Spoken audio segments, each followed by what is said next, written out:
Kev weather overview. The anniversary of Hurricane Carol. August 31st, 1954, the last major hurricane to make landfall in southern New England.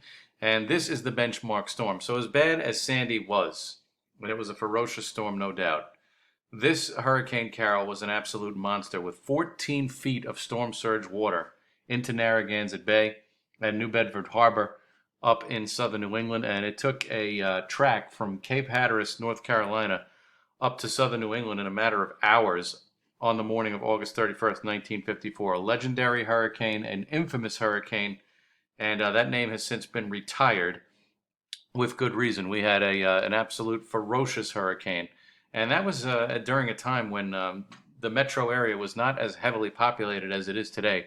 A storm like this, of this magnitude today, would be absolutely devastating for a lot of the area. So remembering Hurricane Carol, a very infamous storm across our neck of the woods back there in 1954 on this date.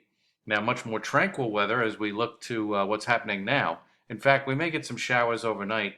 The GFS is trying to print out some shower activity while we're sleeping, but that shouldn't be too much of a problem. Today's weather is going to be much like tomorrow in that we're going to have these kind of opaque skies, some sun bleeding through with temperatures in the 70s. Not a bad day.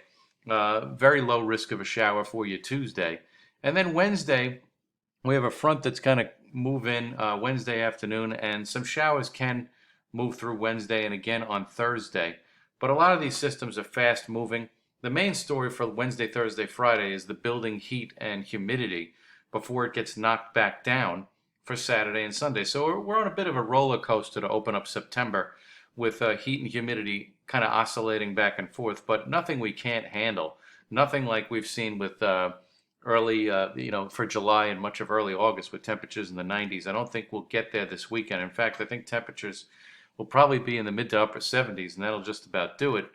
And the trouble spot may start around Labor Day as we get this front to sort of sit on top of the area. So if you're looking to get the outdoor barbecue action in or the beach activities in, Saturday, Sunday might be your better bet than Monday. Monday, this front might just get hung up along the eastern seaboard with periods of showers from time to time and a lot of clouds.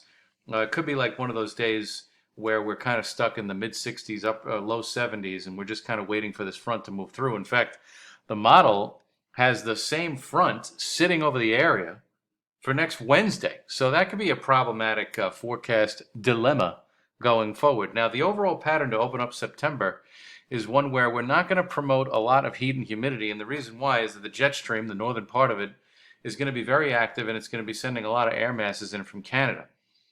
So while we will get a brief surge in heat and humidity for Wednesday, Thursday, Friday, with temperatures into the 80s and high levels of humidity, we knock those temperatures back down, and this jet stream stays active as we go into the first full week of September. So that's the European model, something to keep in mind. Now, we've had a lot of warm Septembers over the last 9-10 years, as has been pointed out by Joe Chaffee, meteorologist Joe Chaffee. And we're looking at sort of a cooler start, if not, near normal to start the month. Now, with respect to temperatures, tomorrow, mid and upper 70s. This is off of NOAA. Wednesday, we build it up to about 80 with some showers in the afternoon. Same thing for Thursday, but you'll notice the humidity comes up.